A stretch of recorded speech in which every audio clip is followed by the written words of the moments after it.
and legal issues, and then we will focus mostly today on priority setting and delegation.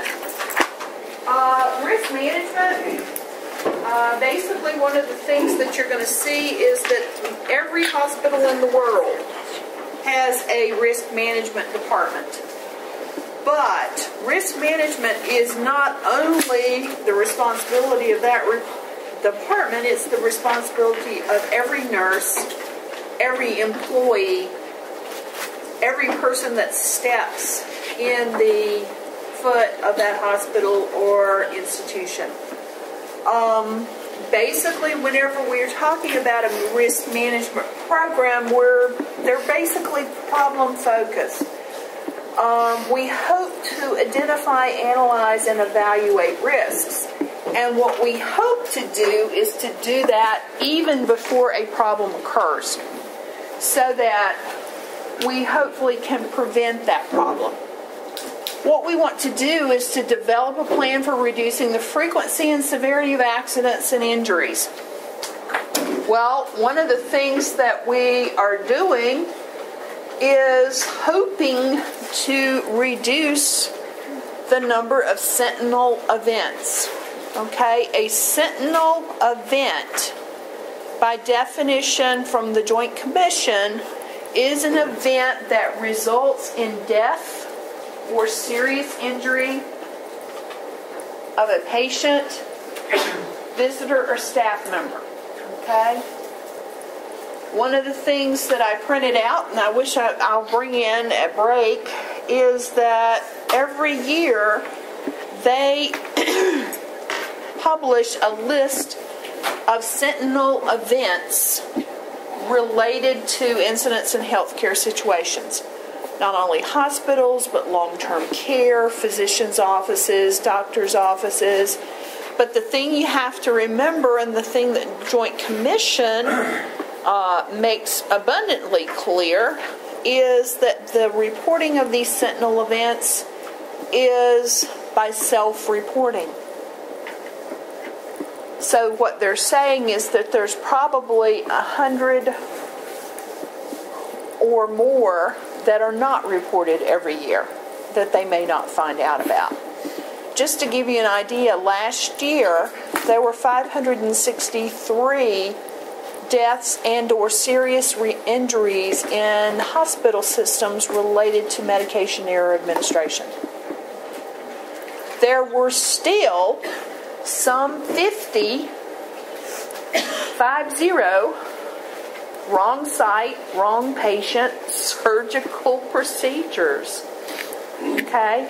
And that's even with the timeouts and things like that that we do to make sure that those things don't occur. All sorts of other things. So what we want to do is to prevent these as much as possible. Now, with risk management programs, like I said, appraise safety of patient care procedures and new programs. Okay? One of the things that you will see the hospital do is, for example, if they go to a new system, a new monitor, for example, in the ICU. They don't just say, oh, well, we got these cheaper, so we're going to switch all of our monitors out. Typically what you're going to see them do is to trial those monitors or that equipment in 2 or 3 different areas before they do a total switch, because it's much better to manage problems on a small area, figure out what the problems are, fix them before you go system-wide. One of the things that you guys that work at Novant are doing, okay, is that all of those hospitals are transitioning to the Epic system. And those of you that work in hospitals that currently use Epic, you know what problems you're going to have and what they try to do. And this, just like what CMC did, is that they started in the smaller hospitals to work out all the kinks. before they went to the big hospitals. Okay?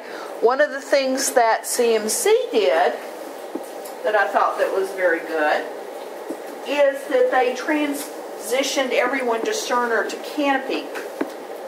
And then they added on computerized physician order entry. One of the things that Novant's doing is they're doing it all at one time. So it's going to be a little different to see, because it took the physicians, I would say probably 6 months, to feel comfortable with doing the physician order entry. Okay? But one of the things you're going to do with trying to decrease your risk is trial items. Work out the kinks before you go system-wide with it. Okay? Now, what the other thing that you're going to want to do is review the work of other committees to determine what the potential liability is. For example, if you have a nursing committee that recommends a particular change in practice, one of the things that you're going to see is that risk management is going to look to see if there's evidence-based research out there that supports that, or if it's just something that is just a suggestion. Okay? Suggestions that have evidence behind them are more highly desirable and more likely to be changed than something that's just, well, let's just try this because nothing else works.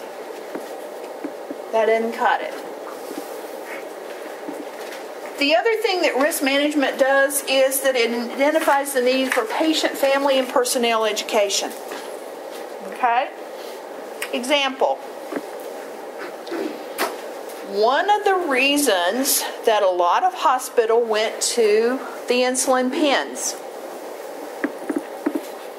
is that there were an increase in the number of needle sticks in nurses with insulin syringes.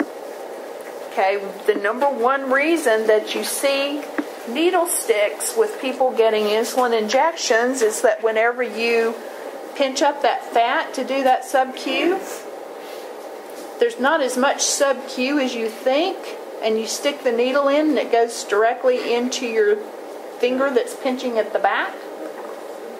Okay? That's one of the reasons that whenever I see you do that, I said make sure you don't stick your finger. Anytime you have a change in equipment, you will have an increase in employee incidents. So one of the things that you'll see is that they will do a lot of education with the implementation of new equipment. When I was at Duke, this was back in the dark ages when we didn't have pumps for everybody. I mean, the only person that had a pump was someone that was in the OR or someone in the ICU on one of those vasoactive drips. All IV fluid ran by gravity. And if you wanted a pump for that gravity, that person better be on very strict INO with at least a 500cc fluid restriction, or you weren't getting a pump. Then they changed the philosophy that you get a pump, you get a pump, everybody gets a pump, like Oprah, giving away cars. All right? So one of the things that I had to do is to coordinate the education of everybody at Duke Hospital on those new pumps. That was 5,000 people, guys. So that basically they had to come in, be educated, do a check-off, and make sure that they were competent to run that pump. That was one of the risk management things that we did to ensure that people knew what they're doing. It's just sort of like, I know you guys go from Rowan to Northeast, 2 separate pumps, right? How comfortable do you feel with either of those? I understand that. That's why I sort of stand there with you and make sure that let you do it. My chiropractor says I can't do first level because I stand like this and it makes my neck hurt. So, at least with second level students, y'all have a clue. But education is one of the key. And not only with that, with patients, but family. What is one of the big risk management things that you guys do with every patient that's admitted to a unit, those of you that work as care partners or nursing assistants?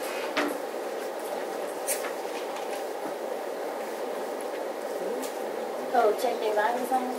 Not only check their vital signs, I'm not talking about orient them to the room, okay? This is how you work the telephone. This is where the call bell is. This is how you call the nurse, okay? That's education to prevent accidents. It's a risk management strategy. Not only do you see that for your personnel, but your patients and family as well. Now, one of the things that you're going to see is that we're going to evaluate the risk management program. You know, if we are seeing a large number of incidents occur on that unit, what you're going to see is that often they will do what we call a root cause analysis. You may see it referred to as an RCA. Not like the TVs of old, but root cause analysis. That's basically where a committee breaks down, why are we seeing this? What can we do to stop those particular incidences? Okay? And then what you're going to see is that risk management is going to provide periodic reports to administration, medical staff, and the board of directors. One of the things that you're going to see is these reports are not only to make sure that we are having strategies to prevent these accidents, but there are strategies to limit the liability of the institution if these incidences do occur. How many of you have ever filled out an incident report? Okay. What do we do incident reports about? Falls. What else would you do incident reports about? Fights between residents or family members if you're in the ED or ICU. Equipment that's faulty. Okay, so you are a nurse that's taking care of this patient and you can't get this pump to do anything. What do you do with that pump?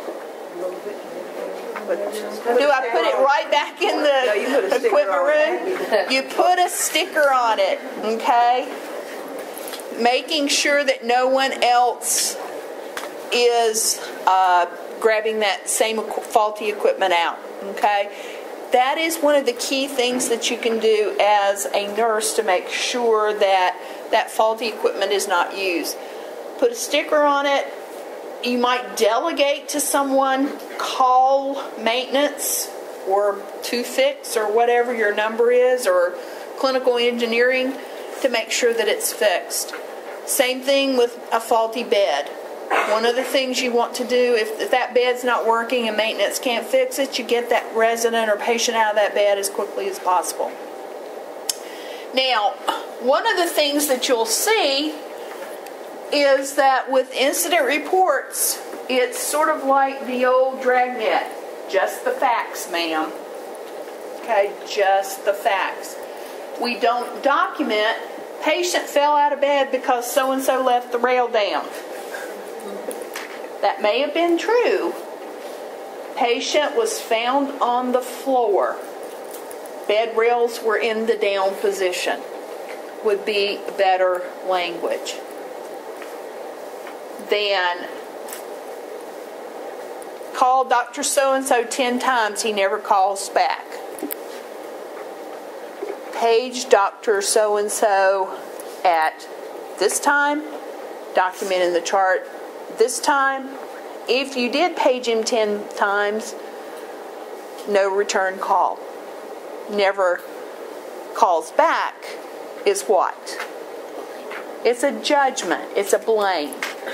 Incident reports should not have blame in them. Okay? Now, with incident reports, do I document in the chart incident report filed? No. Why? What is that incident report, really?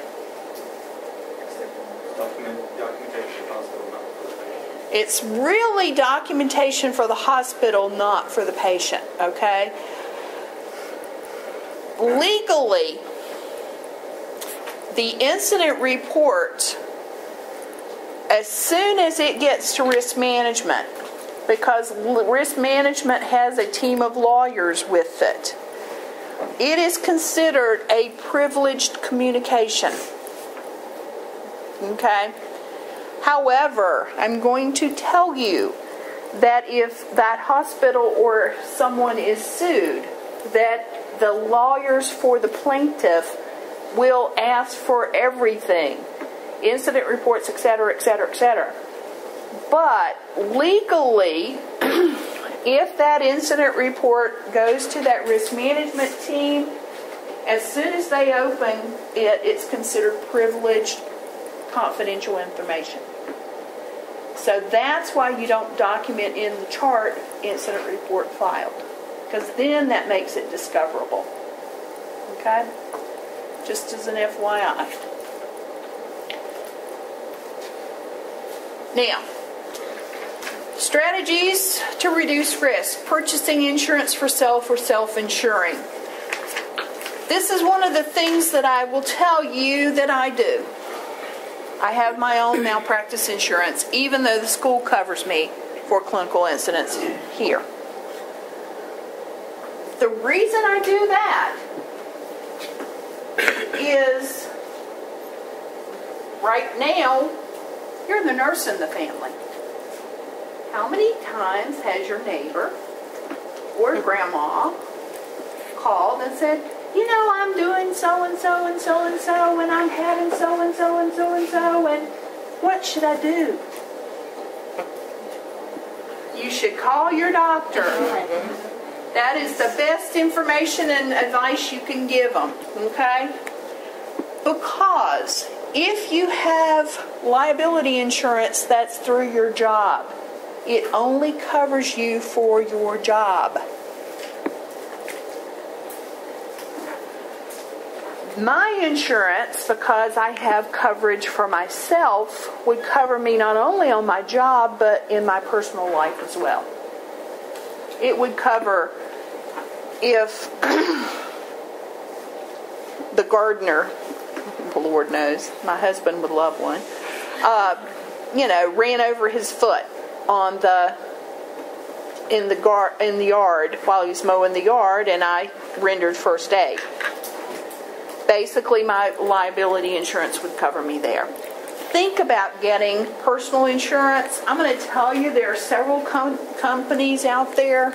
It'll run you about $90 to $100 a year. But it is one of the best things that you can do, because your malpractice insurance at work will cover you the 40 hours a week that you're at work. But if something happens and the hospital turns around and goes after you, their malpractice insurance is not going to cover you in that situation, but your personal will. Okay? One of the other things is that we're going to identify exposures and types and where they occur, frequency and level of risk.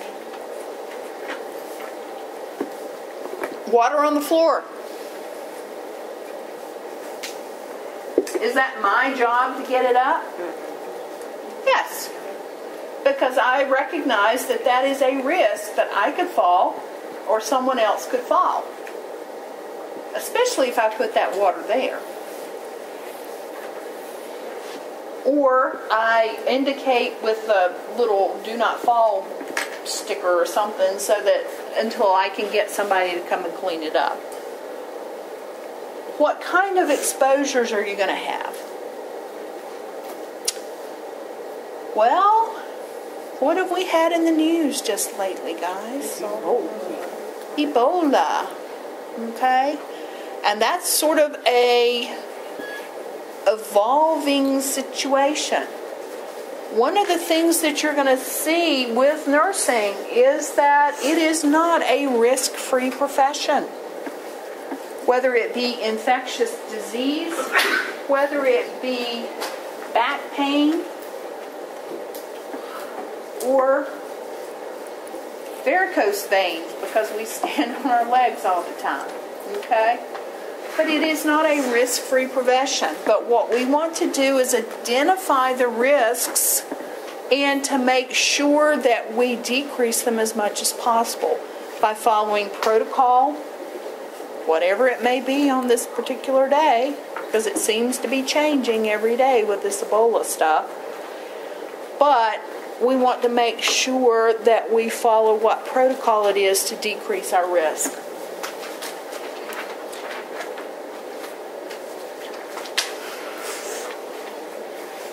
We've talked a little bit about this as we've gone through. Okay?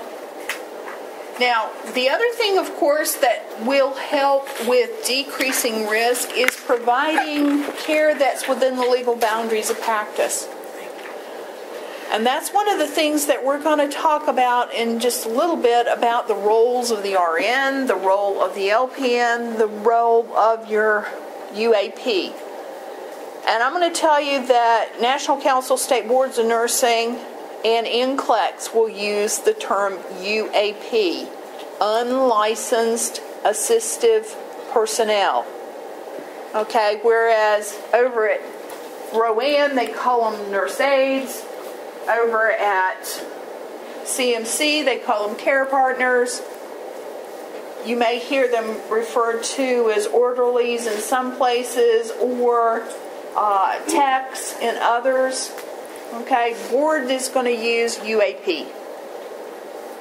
So that's just a catch-all term that means that whoever you're delegating to is unlicensed. All right. Basically, one of the things is that we want to provide care that's within the boundaries of agency policies and procedures as well. One of the things that you will learn is that scope of practice will vary from state to state.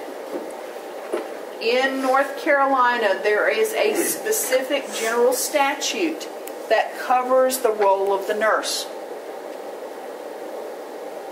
There are also guidelines, policies, and procedures that govern your practice at a particular agency. What you're going to see is that Nurse Practice Act for your state is your umbrella. Your procedures and policies are sort of the spokes. Meaning that an agency can limit practice, but they cannot expand practice beyond what that Nursing Practice Act states. So what you need to be very familiar with is what the Nurse Practice Act in your state says, and what your agency policy is about how you limit your practice. Okay, what you can do, what you cannot do.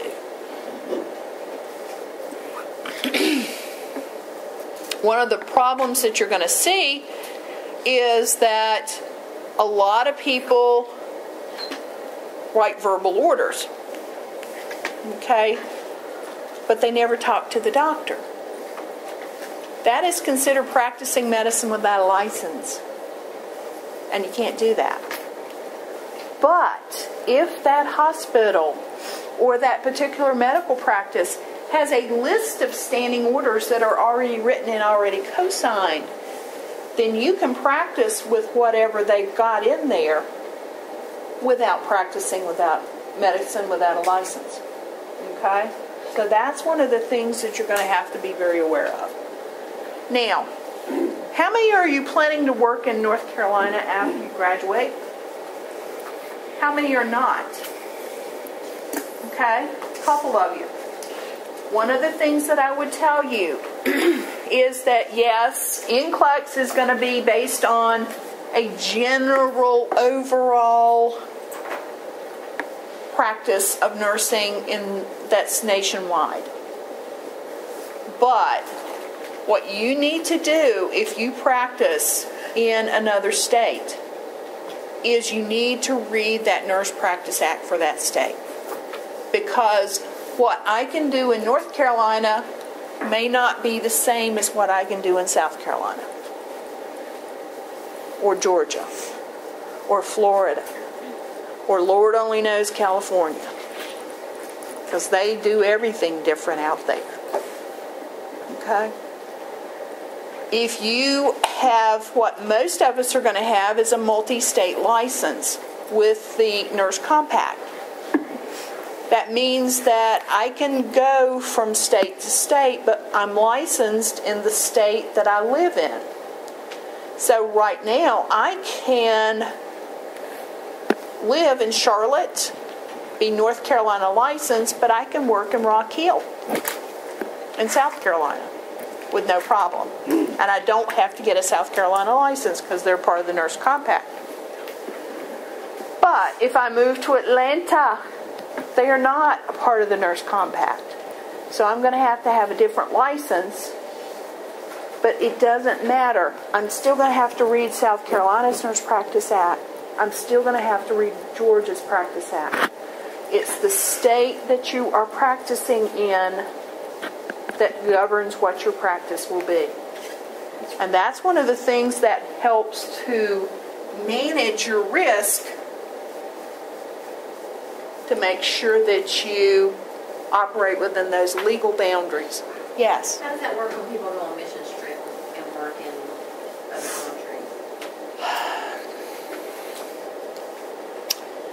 I have international liability coverage for that. Seriously. But most of the time, what you're going to see is that you still have to practice within the guidelines of that particular country. Though I will tell you is that a lot of the countries are not as strict about what their practice would be. Because basically, if I go as an RN to Guatemala, basically I am going as a volunteer unless I work in a hospital. And then if I'm working in a hospital versus a mission, the rules are a little bit different. Okay? But there is international malpractice insurance, because your malpractice insurance here will not cover you in foreign countries. No, is that the same as if you're traveling? Yeah. Yeah, accompanied a patient to France.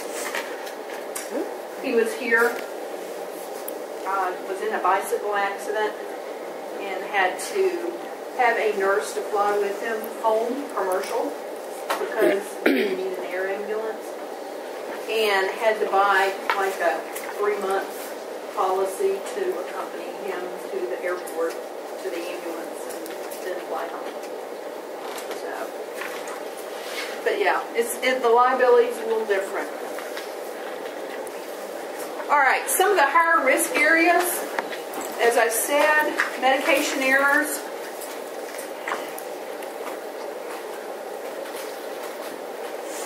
And a lot of those are going to be your high-risk medications. And what are some of those? Cardiovascular drugs, psych meds, insulin. Probably the majority of your medication errors are going to be associated with insulin or heparin. or any of your anticoagulants?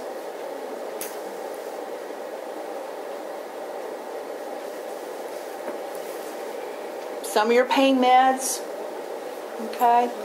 Which route do you think would be most problematic? PO or IV? IV. Okay. IV medications are very, very high risk. That's why a lot of our hospitals have gone to that double check for insulin, for heparin, for any of your anticoagulants. Okay? The other thing is that you're going to see a lot of medication errors associated with names. So you may see some medications listed on your MAR or in your computer with tall man lettering. And that's to make sure that you know the difference between Cerebrex and Celexa.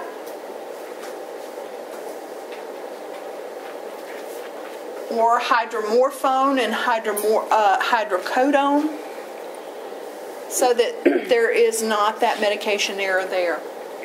What about complications from diagnostic or treatment procedures? What's one diagnostic procedure that you've seen patients have complications from? Allergies from dyes.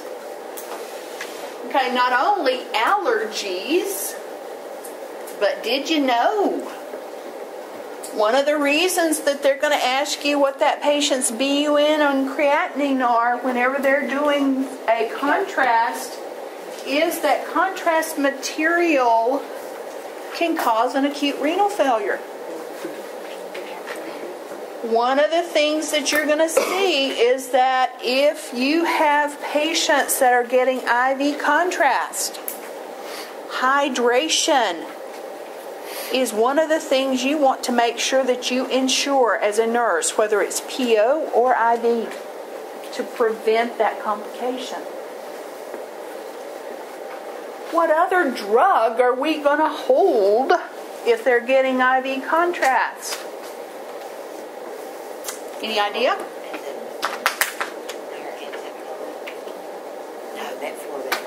Yes, metformin. Hold it 24 hours before and at least 48 to 72 hours after.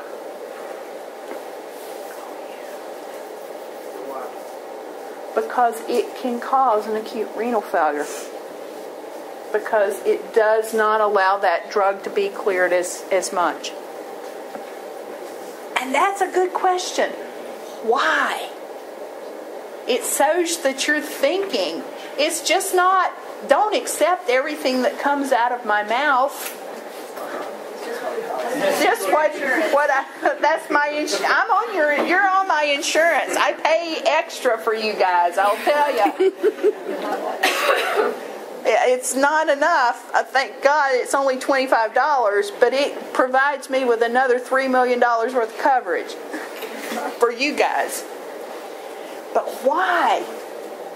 Is one of those questions. Curiosity is one of those things that allow you to learn, allow you to figure out what's going on. Falls basically are also going to be one of your very, very high risk factors, not only in hospital but in long-term care. Lord, at the Walmart, they have to worry about falls. If you done DFO'd at the Walmart, done fell out, they're going to follow you to make sure, would you sign this paper so that, you release us from liability? No, I'm not signing anything. Overall client safety, that's going to be one of the things. I'm going to tell you guys, this is going to be one of the biggies. Patient or family dissatisfaction with care. Dissatisfaction with care. It's one of the most common reasons that physicians, nurses, and hospitals are sued. As they were dissatisfied with their care. They were rude to me and didn't take care of me. Any of you see the article in the paper a couple of weeks ago where this woman was complaining. I think she had gone to CMC Pineville.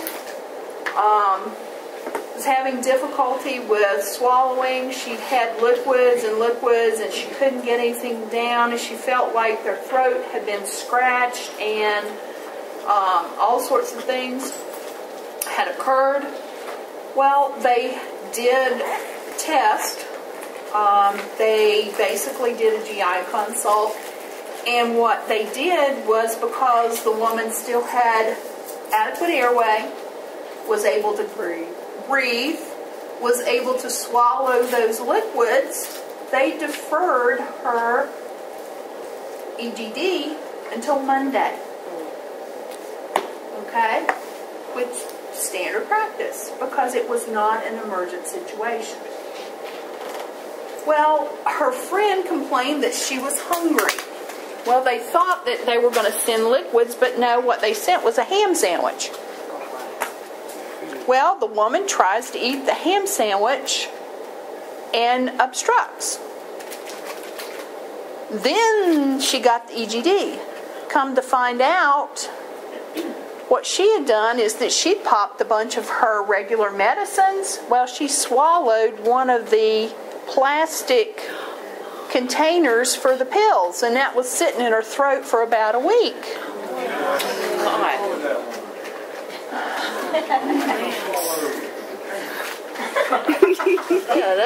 Okay, she is suing the hospital. I thought to myself, if I was that stupid that I swallowed a pill, I wouldn't want anybody to know about it, let alone have it plastered all over the front page of the Charlotte Observer. But she was so dissatisfied with the care because she thought she shouldn't have to wait, that she is suing the hospital. Whether or not it'll settle or anything, because she received the standard of care. Okay? But I'm going to tell you, patient dissatisfaction is one of the #1 reasons that the people get sued. Make sure that you follow through with, I'm sorry you have to wait, but this is what's going to happen. We are going to get you to CT as soon as we can. It might not be completely the truth, but at least you keep patients informed. Keeping them informed of what delays might occur is better to say that you'll have your CT this morning, then they'll come at 10 o'clock to get your CT. Because what happens when 10 o'clock comes and goes? They get mad. It's just like us whenever we have to wait for something. So sometimes being a little vague is the better choices of two evils. Now, refusal of treatment or refusal to sign consent for treatment. Basically, adults, competent adults, have the right to refuse treatment. What you're going to have to do is to document that refusal. A lot of times what you're going to see is patients get mad. I'm not getting anything done. I'm checking out of this hospital and going somewhere else. That's their right. But what we as a profession have to do to protect our institution is to get them to sign an AMA form. Any of you know what that AMA form means? The hospital is not responsible. Okay? How do you explain that to the patient? Here, sign this. You need to sign this before you leave. What information do you need to give them about that AMA form? It's on you, not us. What does it mean for their insurance? You have any idea? They will not cover the whole hospitalization. So that's something patients need to know. So would they cover if they go to another hospital? Probably not.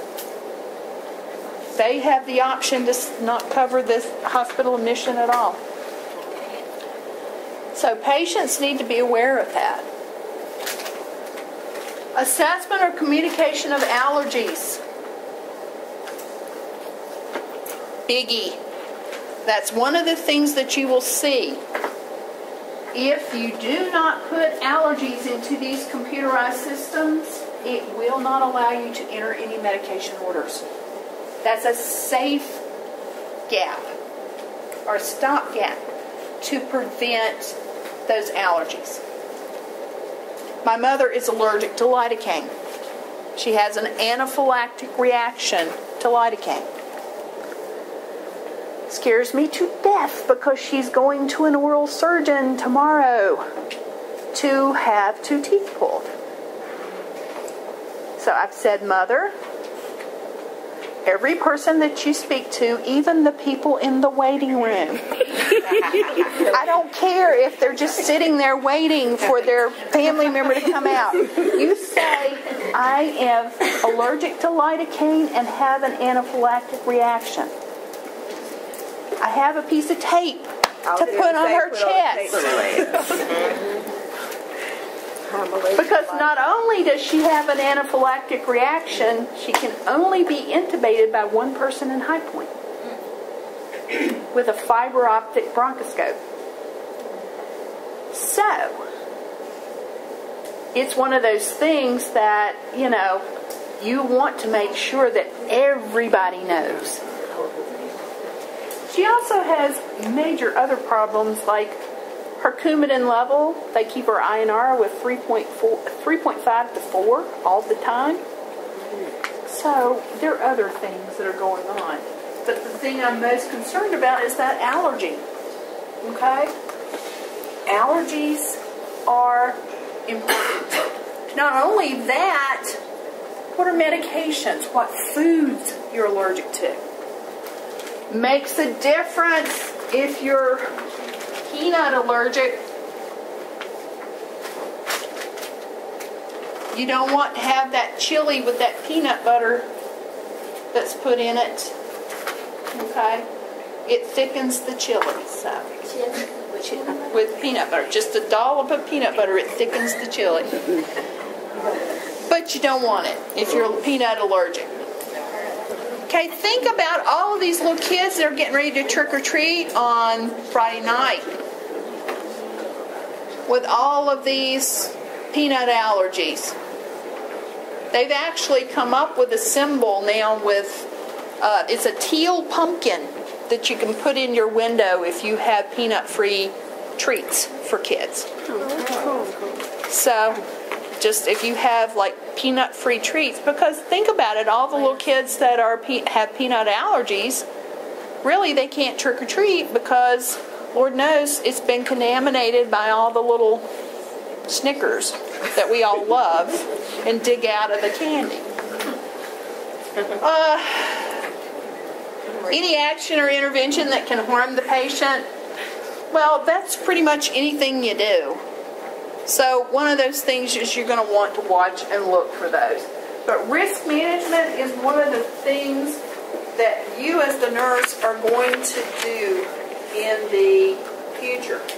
Now, one of the things you'll see is that medical errors in children are one of the highest percentages of the medical errors.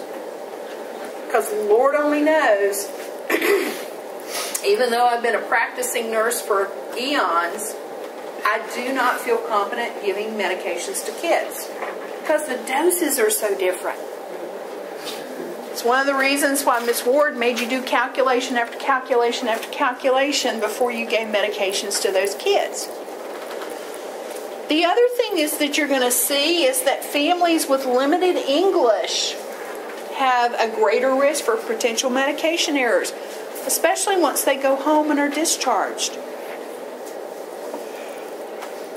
I can remember my dad, maddest my mom I think has ever been at him.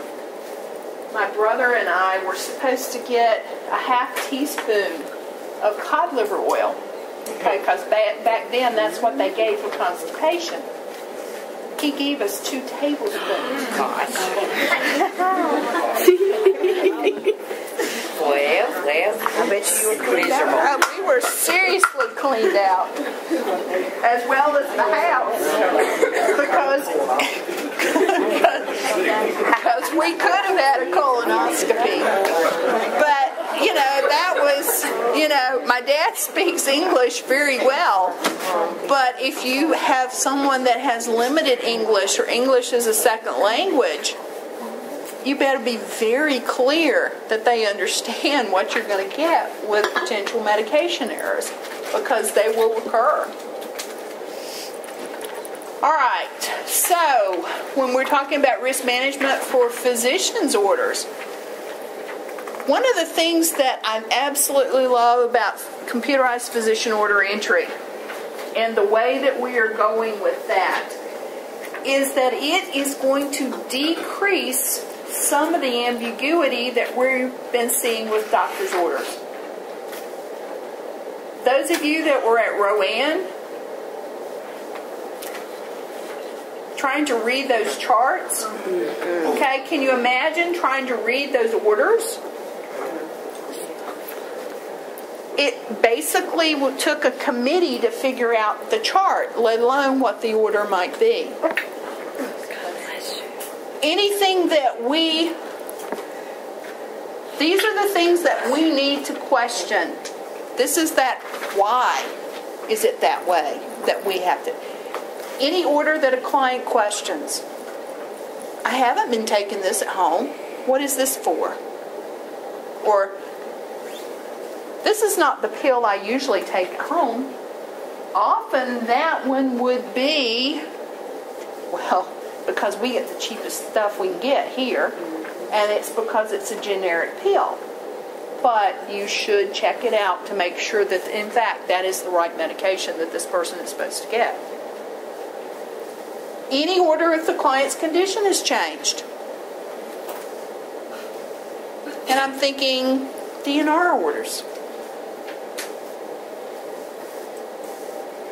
Or orders like, call me if the blood pressure is between certain parameter and certain parameter.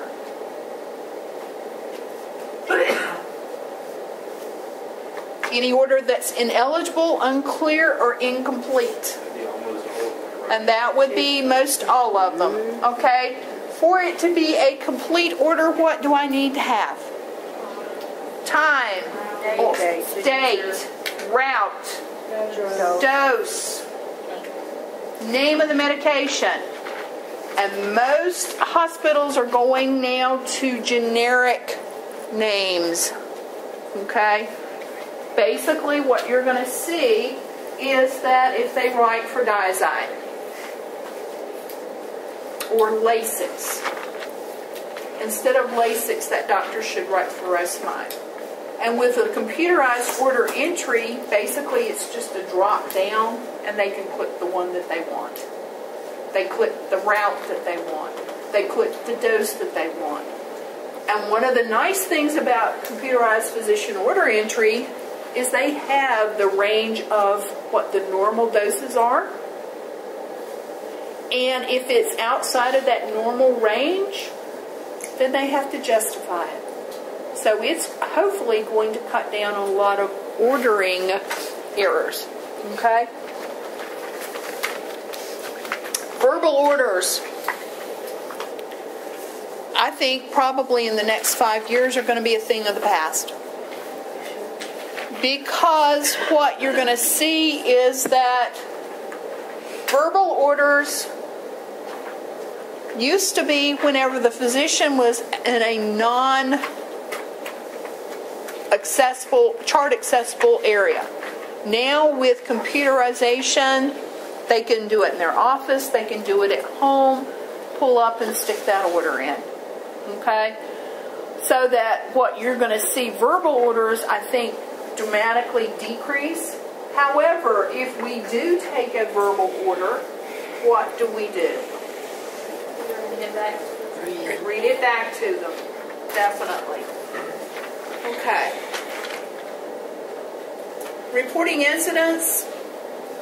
we've talked about pretty much all of those all the way through. We've talked about these as well. Remember, with the incident report, just the facts. Even though you may think that this happened, you do not include what you think in the incident report.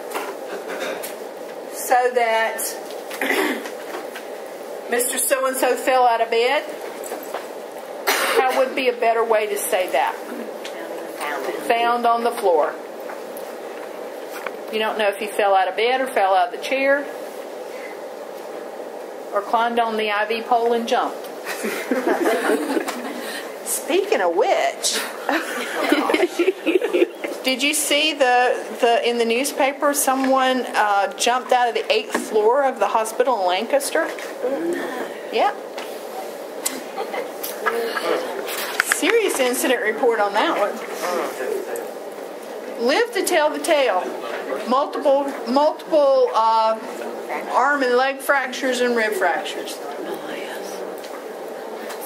Basically jumped out of the 8th floor and hit the roof on the 4th floor, so it's only a 4-story house.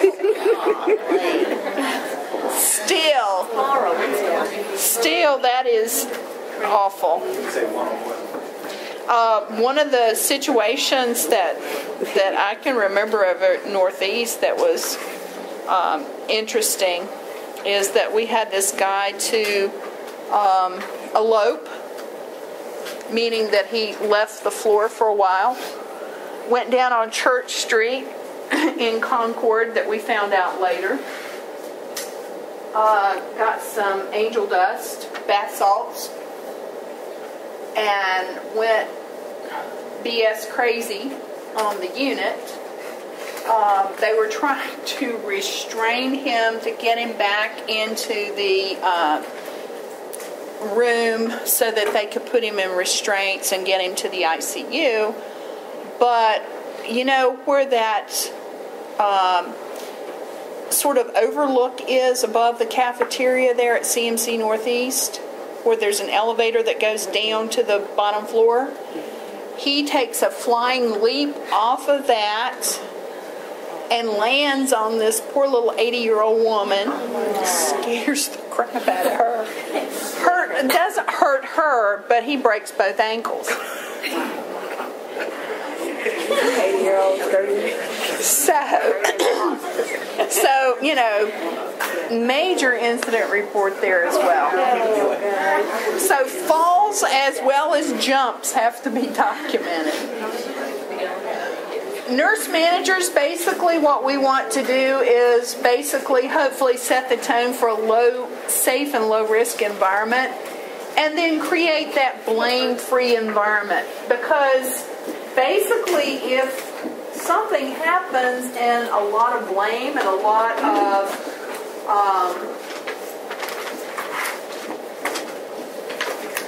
fear occurs, then how often are those people or how readily do people report? They don't report it. And unfortunately what happens is that unfortunately with the longer that these things are sort of kept in secret, the more they tend to fester, and the least you can do about them. Just culture is the philosophy that the North Carolina Board of Nursing, as well as a lot of boards of nursing, has adopted, as well as a lot of hospitals. And I gave you a report or a handout of the Just Culture evaluation tool. Basically what they look at is that, was it just a mistake? Or was it a mistake that someone has made before and didn't correct behavior? The third level is sort of, it's a mistake that they've done before, had corrective actions, and they still flagrantly disregard. So it makes a difference as to where it is in the process. The human mistakes or more likely to be accepted than people that continue to do those behaviors after counseling. All right, so that's that. What we will do is come back.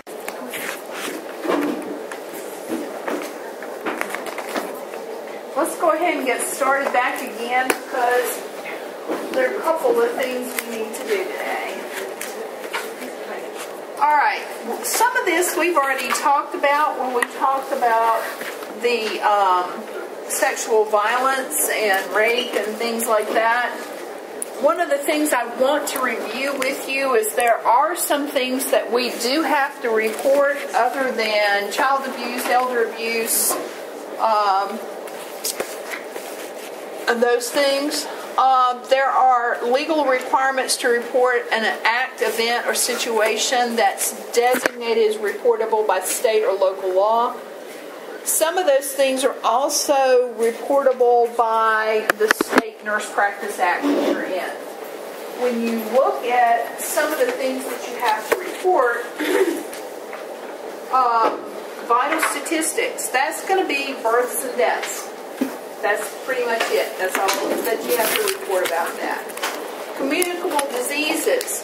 I looked on the CDC website, and these are a few of the 125 that are reportable.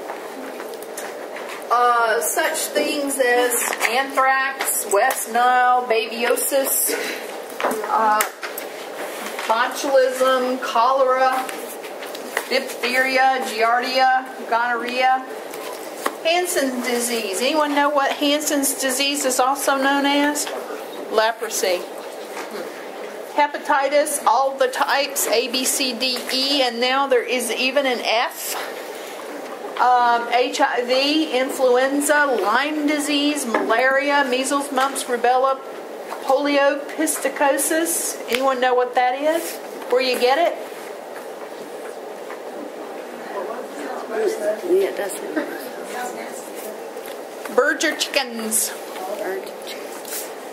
Salmonella, shigellosis, spotted fever needs to be reported. Syphilis, Ebola, yellow fever, and more. Like I said, there was like a list of 125. Now, you're taking care of this patient.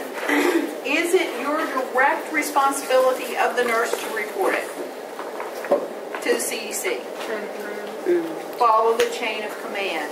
Typically what you'll see is that the physician will fill out a report or the hospital will fill out a report to report it, but you need to make sure that it is triggered, that it is a reportable communicable disease. The same thing with any of your bullet wounds or stab wounds, any poisoning, or any injury that's the result of a suspected criminal act or act of violence. Basically, one of the reasons that they want to report all of these diseases is so that they can manage outbreaks and epidemics. I think there was just a recent outbreak in Gastonia,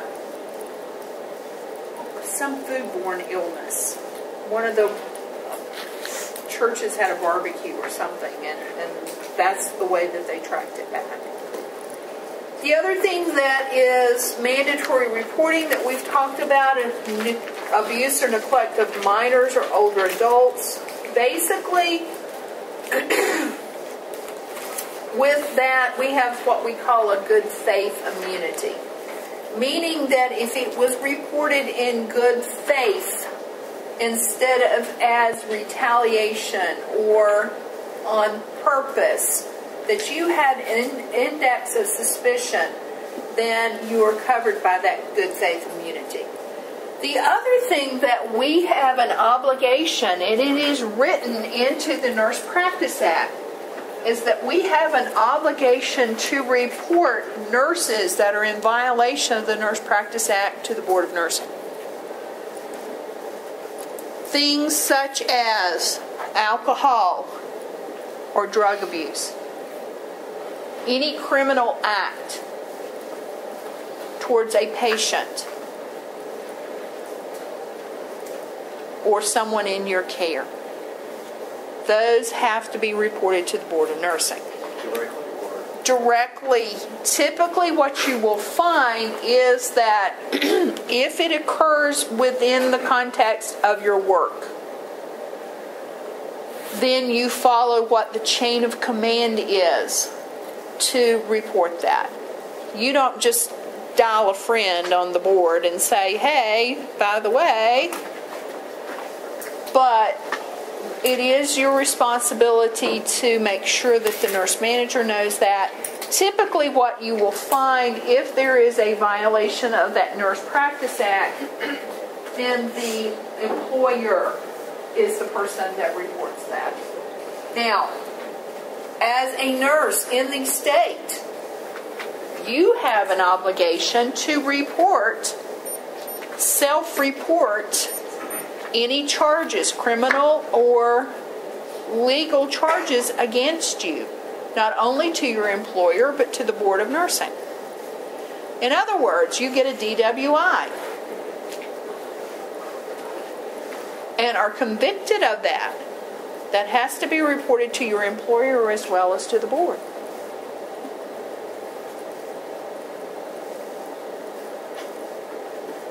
And then your name gets written into that lovely report that's out there on the internet for everyone to see.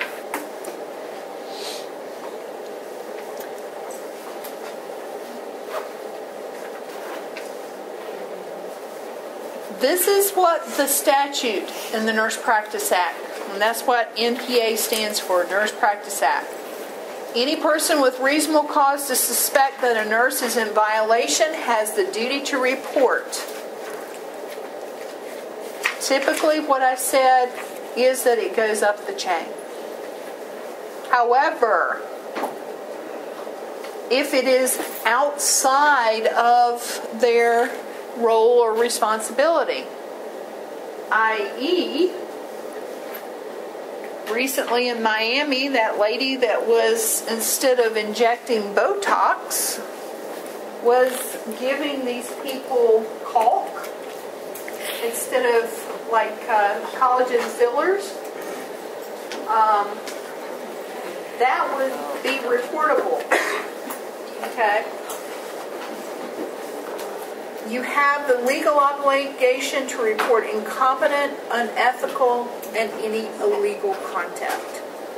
That is covered by the Nurse Practice Act.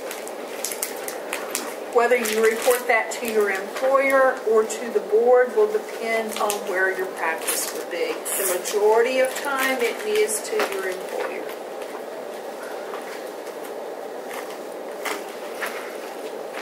As nurses, we are morally obligated to act as an advocate for all of our clients. And that advocacy is sort of off-duty as well as our time at work. And that's one of the things that I would highly encourage you to do on next Tuesday is to vote. Don't care how you vote. Don't care who you vote for.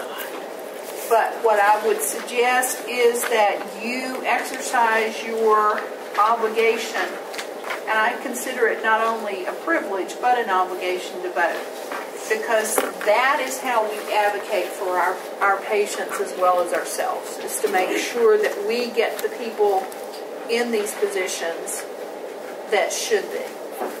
Okay? And it's going to greatly impact access to healthcare services.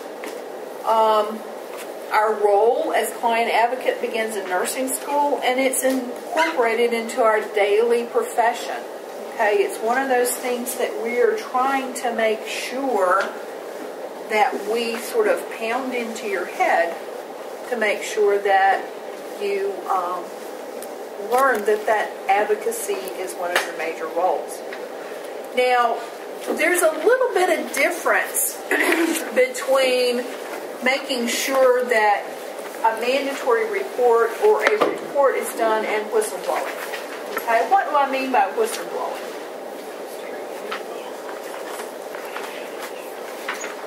What did you say, Anna? Making it public. Okay, basically with whistleblowing, there is this act of 1989. Basically, it was pretty much implemented to protect people that reported safety violations, like OSHA violations. But one of the things that you're going to find is that it sort of has evolved in that whistleblowing also occurs for like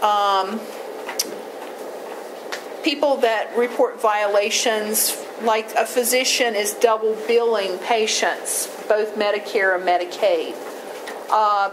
Patients are being billed, or Medicare is being billed, but the patients have not been seen. Okay, those types of things. So that although the laws were written for OSHA violations, there has been some pullover here. One of the things that you will see is that with Whistleblower Protection Acts, they only qualify for protection if the employer threatens or engages in retaliations. In other words, I report that you have the safety violation. I've tried to work internally to get it fixed, and it still continues to be a problem. Okay? I tell the local newspaper about it because I think it's such a horrible safety violation. Then that employer comes along and fires me for reporting that. Or if I not only report it to the newspaper, but I report it to OSHA, and they get fined for it, and they come by and fire me. That's when the Whistleblower Protection Act would protect me. However, what I'm going to tell you is that whatever you report must violate state or federal law or rule. Okay? If it's just that so-and-so is very rude to everybody, well, rudeness, unfortunately, is not a violation of the law. Discrimination is, but rudeness is not. So for the Whistleblower Act to apply, there has to be a violation of state or federal law or rule, and that employer has to retaliate. Now, there is also something called the False Claims Act, meaning that employers have some protection as well, because you can't go and make false claims that Dr. So-and-so bills every patient for foot care and he never sees any of them.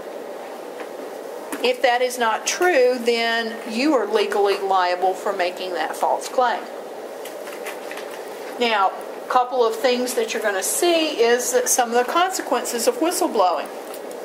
Losing support of one's coworkers and losing one's job is not that unusual. One of the things that you got to remember is that sometimes failure to act may jeopardize client care. There was a recent case in the news within the last 2 years. 2 nurses whistle blew about a particular physician in his practice. Basically because Texas has that whistleblowing law, what the doctor did in retaliation is had them arrested for releasing confidential information. So what happened is that both nurses were let go from their job. They were criminally prosecuted, but both of them were acquitted. And the doctor got major fine and jail time. So, one of the things that we're going to see, I would think, in the next few years is the involvement of these whistleblowing laws in healthcare. Because those are things that you're going to see, because one of the things is that Medicaid, Medicare is such a complex system, and there is a lot of abuse of that system. There have been several physicians in the area that have been fined and have had their practice restricted because of double billing Medicaid. Okay. Managing care. If you don't listen to anything else that I have to say, this next portion is what you're going to need to know to survive. We're going to breeze through a little bit about delivering nursing care and then focus more on priorities. Delivering nursing care, basically one of the things that we've done is that functional nursing, team nursing, total patient care, and primary nursing are delivery methods. Functional nursing basically evolved with zero flow, and it really took off in the mid-1940s whenever most of the RNs were in the either waves or WACs because of World War II. So what happened is that in hospitals stateside we had LPNs, maybe a few RNs, but what you found is that tasks were assigned based on your educational preparation. So that what functional nursing or task nursing does is it uses each person to the best advantage. However, one of the drawbacks with functional nursing is that there is uneven continuity, lack of holistic care, and sometimes even lack of follow-up. And so what that evolved into is more of team nursing approach. And with team nursing, a team of nurses, whether it be RNs, LPNs, or UAPs, provides care to a group of patients. The team leader develops and updates the care plans. They work on resolving problems within the team and the patient that they're caring for. They conduct nursing care conferences and they communicate. That's one of the things that we're trying to help you with, is assigning you as team leaders in this particular rotation. We want you to start being the person responsible for that group of patients in that team. Okay? One of the main things that you see with team nursing is that it requires excellent communication with all the team members. Major disadvantage is that it takes time. And sometimes there's a little bit of role confusion. Who's supposed to do what? Now, total patient care, basically what you're going to see is that an RN is responsible for all that care. Total patient care is lots of times done in ICUs or critical care areas or emergency departments. Occasionally, but the majority of times it's ICUs or critical care. That RN has total accountability for that patient, and they perform all of the care. Okay? Whereas a lot of ICUs may not have nursing assistants.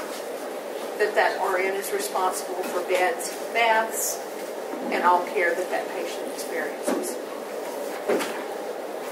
Now, practice partnerships, this is sort of like a mentoring relationship.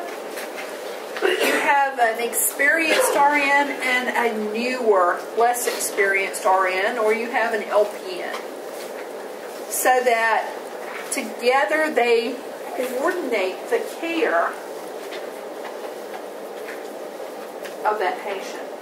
That senior partner does some of the care, but they delegate to the less specialized activities to the junior partner.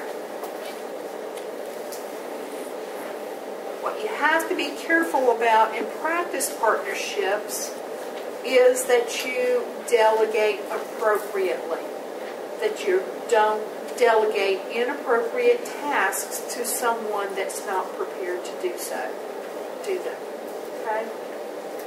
Case management.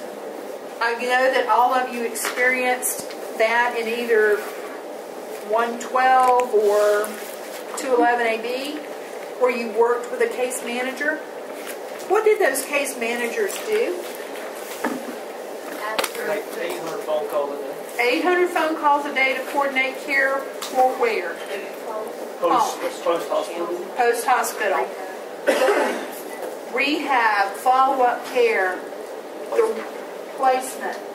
The reason that those case managers do all of that is that it's just like they target high cost, high volume, high risk patient groups. Okay? What were some of the patient diagnoses that you saw care for those patients? First of all, they're usually, in most hospitals, they're all Medicare patients.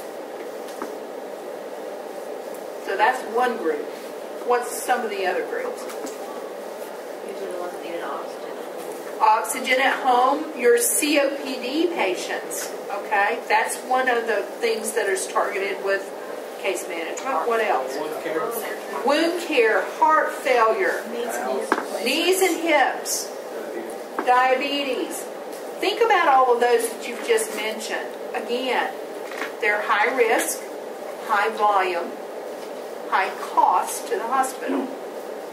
The other thing that we'll talk about in the next set of lectures is that they are also the things that get targeted for quality control.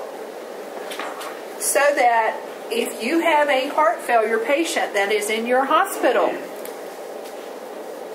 and they're discharged, one of the things that Medicare looks at is they look at readmission of that patient for any diagnosis within the next 30 days.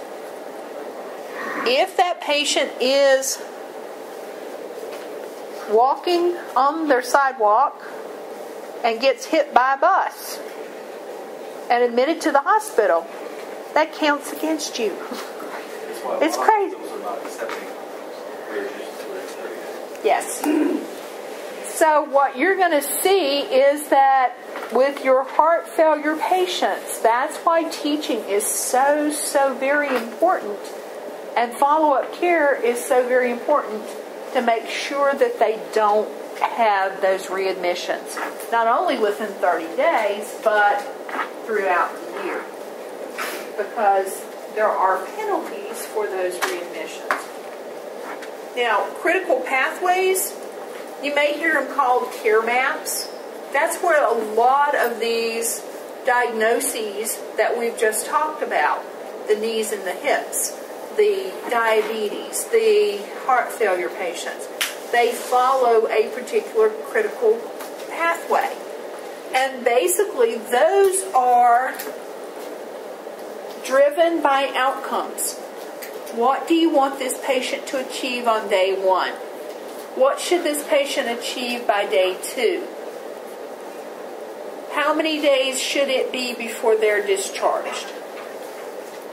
And what we as nurses have to do is document their progress toward those outcome statements, as well as document their non-achievable of those outcomes. Because that is one of the ways that we follow through on those critical paths. Not everyone that comes into the hospital will have a critical path. But your high volume, high cost,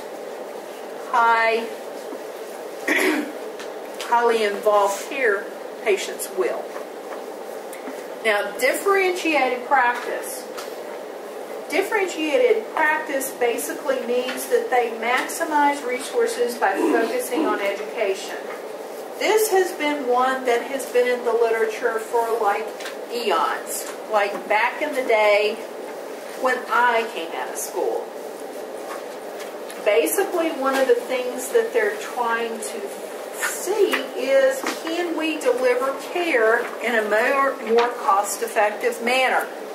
I.e., your master's or BSN prepared nurses are the care managers.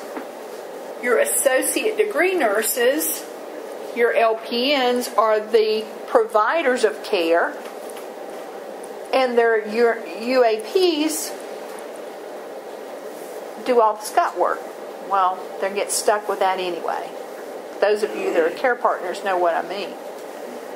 But differentiated practice basically means using the education to their fullest. And one of the things that this recent Institute of Medicine report came out with was basically stating that nurses should be used to their full potential, whatever that might be. Basically functional nursing. Basically like functional nursing. Okay? Now here are some pros and cons of some of those delivery methods, and I'll let you take a look at those, because this is what I want to focus on now. The nurse as a manager of care. Remember, we have 3 roles as a nurse by our Nurse Practice Act. That is manager of care, provider of care, and member within the discipline. As an RN, one of our key roles is that manager of care, characterized by collaboration, organization, delegation, accountability, advocacy, and respect for all other healthcare workers.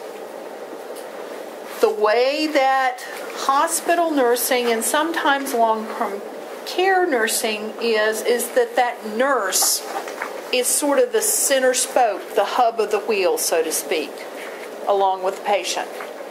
So that the other spokes on that bicycle tire may be some of your other healthcare providers, your speech therapy, your occupational therapy, your physical therapy, those types of things.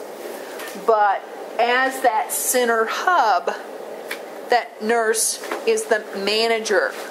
They're the one that recognizes that all of those other things need to be consulted. Basically, as a manager of care, we practice, hopefully, in a timely and cost-effective manner. We follow policies and procedures, promote effective teamwork, and utilize appropriate channels of communication. You didn't know you were doing so much, did you? Okay?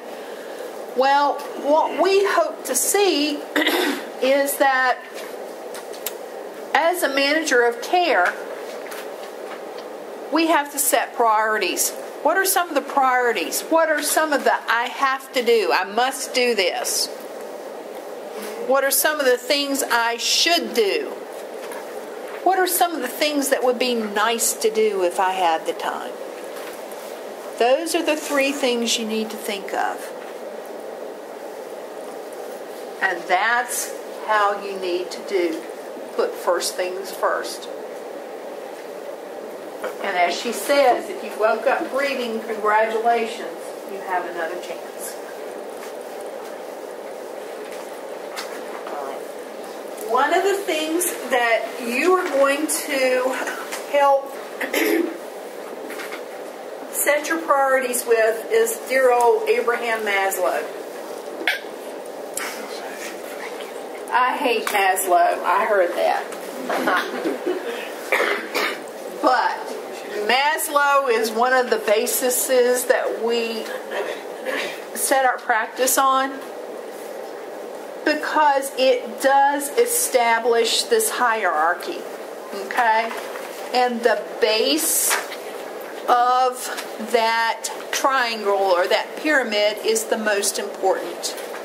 These are the things that we need to survive. Breathing, food, water, sex, sleep, homeostasis, and excretion. those are the physiological needs. You have to take care of those first. This is where your ABCs come into play.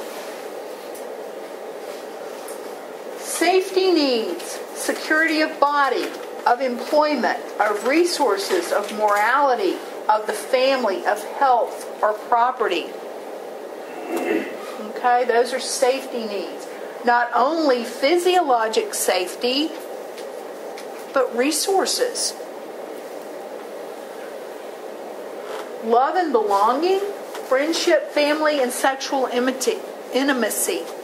This is the touch. Okay. Self-esteem, confidence, achievement, respect of others, respect by others. You may get there. Very few of us get to this point.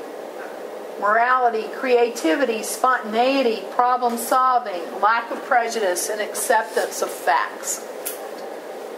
I'm going to tell you the majority of the decisions that you make as a nurse are going to be in these two categories. And you have to decide which is more important whenever you're looking at which interventions or which nursing diagnosis takes priority. Now, one of the ways that you do that is look at what's a high priority. Does it threaten life? Does it threaten their physiologic safety? Is it a pain, anxiety? Or is that patient unstable? Or does it indicate a change in condition? Those are always going to be high priority needs, guys. Your medium, problems that can result in unhealthy consequences like emotional or physical impairment, but they really have no threat to life. Low priority are problems that can be resolved with mental intervention, or they have very little potential to cause dysfunction. These are the ones that if you leave them alone, they often disappear, or the patient figures it out themselves. These you really don't need to worry about. These are the nice to do. These are not the must do or the should do's. Okay? A couple of things that you need to remember is that when you're setting priorities, life-threatening issues, your ABCs, those are your physiologic needs on that base of Maslow's hierarchy. Safety needs, protecting that patient from injury, practicing within the scope of nursing and then doing no harm are also things you want to look at. Patient priorities. The plan of care is based on patient activities and condition. Remembering that your priorities should change frequently as that patient's condition changes. So you are going to have a different set of priorities if you're on a regular floor from one day to the next. But what if you're in an ICU or a critical care area? Basically what you may see is priorities may change on a every 15-minute, 30-minute, or every hour basis, depending on what that patient's condition is. And then there are nursing priorities. Examine that patient's strengths and health concerns. Moral and ethical. And then we want to look at those upper levels of Maslow. Now, when you're setting these priorities, of these two, which do you think is the more important? Why? Because it's not about the nurse, it's about the patient. It's not about the nurse, it's about the patient. How many times have you thought, you may not have said it out loud, but you've thought that if this patient would follow their discharge instructions, they would not be back in this hospital?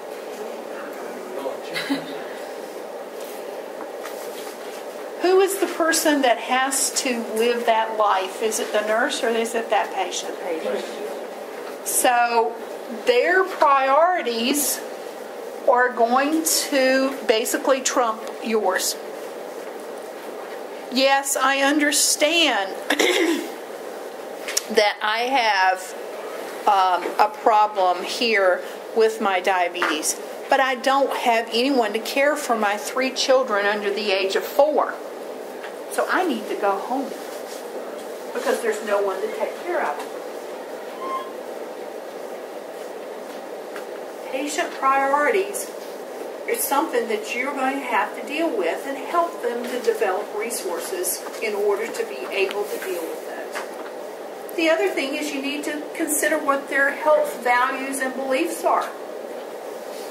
For example, if they're Jehovah's Witness that does not accept blood transfusion, and their H&H is 6 and 26. Giving them blood is probably not going to be an intervention that you're going to be able to do if they're deeply religious. Or if they're a Christian Scientist and don't believe in traditional medicine, that the power of prayer is going to be what heals them. You have to consider what their beliefs and values are. You also have to think about what resources are available to your patients. When we were in mental health, how many of these patients came in because they did not take their meds, because they ran out of them and didn't have a resource to get more? Or didn't take them because of the side effects? Most of them. Okay? So resources are going to be one of the things that you tune into, and that's one of the reasons why those caseworkers are making those 8,000 calls a day. It also is going to make a difference on the urgency of the health problem. Someone that's having difficulty breathing is going to be a little bit more tuned into what you're trying to tell them than someone that's basically not seeing any problems like, well, you have high blood pressure. Well, I don't have any symptoms. But if you don't take your medicine, you're going to have so-and-so and so-and-so. I don't have any symptoms. So what typically happens with those patients that don't see the reason behind their plan of care? Do they follow through? No. You see them in the hospital a month later. So what is one of our biggest roles as the nurse in taking care of those patients? Education. Exactly right. One of the things that you got to remember is that setting priorities is not linear. Meaning that I have to take care of this problem first, and then I take care of this problem. Typically what you're going to find is that when you're developing your plan of care, how many problems do you typically see with those patients? A lot. So am I going to take care of just this one problem? If it's ineffective tissue perfusion, ineffective airway clearance, or impaired gas exchange, the interventions for those 3 priority nursing diagnoses are going to be very similar, right? So I can address all 3 of those at the same time. It's not a linear. You're doing a little bit of this and a little bit of this and a little bit of this to try to hopefully care for all of those problems. Learning to take charge and make efficient use of time is key. And that's one of the things that you will find as you have multiple patient assignments. When you have 2 patients, is it easier to do than 1? No. Depends. If your patients are very similar, yeah, the care is sort of routine. But if they're 2 totally different patients, even if they are the care routine, you have to coordinate the meds. This one's going to a test. This one's going to be off the floor. So making use of your time efficiency is going to be one of the things that you do. And I find to-do lists will help me. I'm one of these people that I get great satisfaction of marking things off a list because I can see a sense of accomplishment. Even though I've done the same amount of work, if I don't mark it off that list, I don't see what I've gotten done. Some of those pitfalls, priorities are going to change, and they will change. I'm going to tell you, you can have the best time management plan in the world, but your patient goes down to x-ray, and your plan has just been shot. Do you know where? Other things would be inadequate assessment of their needs. If you don't have all the information that you need to make a priority assessment. I don't have enough information to determine what's the priority. Failure to differentiate priority versus non-priority tasks.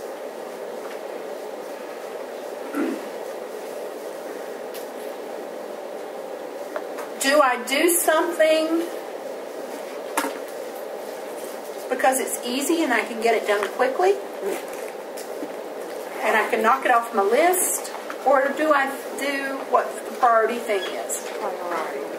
Yeah, my priority thing. My husband's always, you could tell when I had a major paper due when I was in my master's program. Because I'd clean my house. I mean, spotless.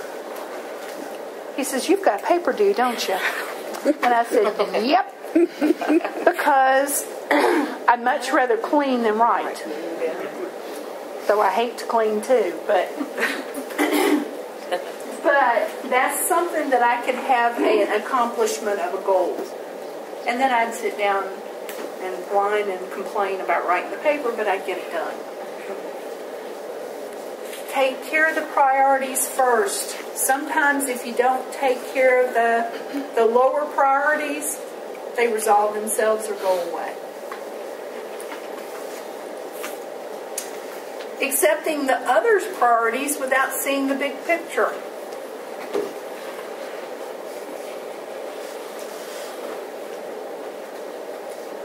This patient has a 10 o'clock physical therapy appointment.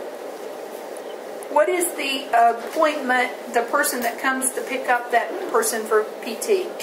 What's their priority? Get them there on time. All right, doctor has just ripped off the dressing and this wound is sort of hanging in the breeze. What's your priority? Cleaning and redressing that wound. Are those two priorities congruent? Not if it's 9:45 and that dressing has just been ripped off and thrown in the floor.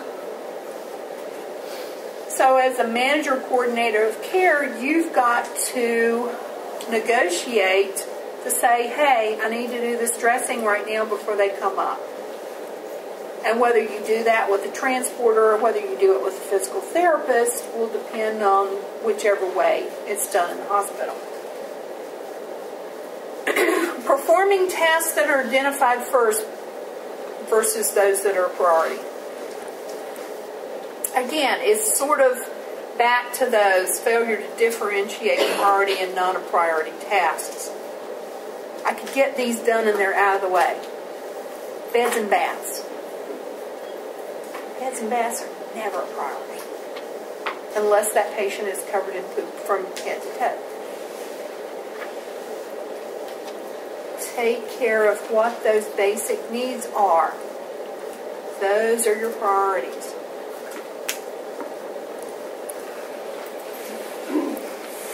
All right, so what I want to do now is I've got a little test